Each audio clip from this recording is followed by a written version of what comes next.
Sobre algumas teorias de crescimento populacional, a mais conhecida é do reverendo inglês Thomas Robert Malthus, datada do século XIX, um economista inglês e também reverendo da Igreja Anglicana.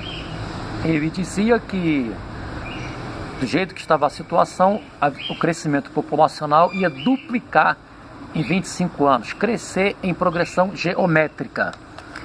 Já a produção de alimentos, do jeito que estava a situação naquela época, ia crescer em progressão aritmética. Nós temos aí então um crescimento populacional em PG e um crescimento de alimentos em PA, conceitos da matemática, né? Então o que nós temos aqui, esses dois conceitos, no caso aqui, PG, crescimento populacional, e que nós temos aqui PA, produção de alimentos, não iam se encontrar. Então, qual a consequência disso para Malthus? O que ele dizia é que, do jeito que estava a situação, ia ficar muito complicado, né? Ia faltar alimentos para tantas pessoas. Então, ele sugeria que as pessoas teriam que ter propriedade, como ele também era reverendo, para casar, né? Teria que ter condições para isso, para ter filhos também, as pessoas tinham que produzir alimentos, né? Só que Malthus não estava considerando o avanço tecnológico que aconteceu depois, estava se restringindo também uma população agrícola. Então, o que nós vemos hoje é muito discutível, que nós vamos falar daqui a pouco sobre outra teoria, que é muito complicado você falar isso. Será que nós temos hoje, por exemplo, no mundo, existem pessoas passando fome? Será que é por falta de alimentos? Será que a produção de alimentos não consegue mesmo acompanhar a população, o crescimento populacional do planeta? Ou mesmo com relação a alguns países?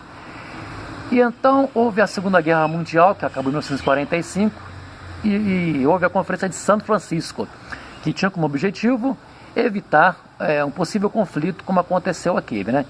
E aí nós temos duas novas teorias populacionais. Primeiro, a neomalthusiana, que ainda está de acordo com Malthus, né, que diz que,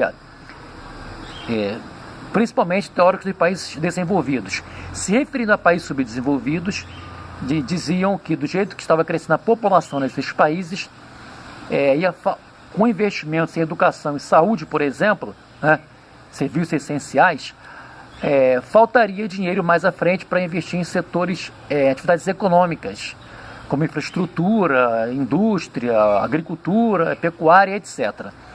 Então eles sugerem que deve haver um controle populacional nesses países.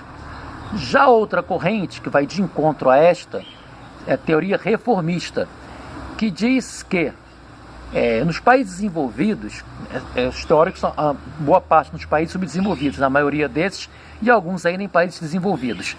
Diz que nos países desenvolvidos, como Alemanha, Japão, Estados Unidos, etc., as pessoas passaram a controlar a sua quantidade de filhos depois de terem acesso a serviços essenciais, como educação, saúde, etc.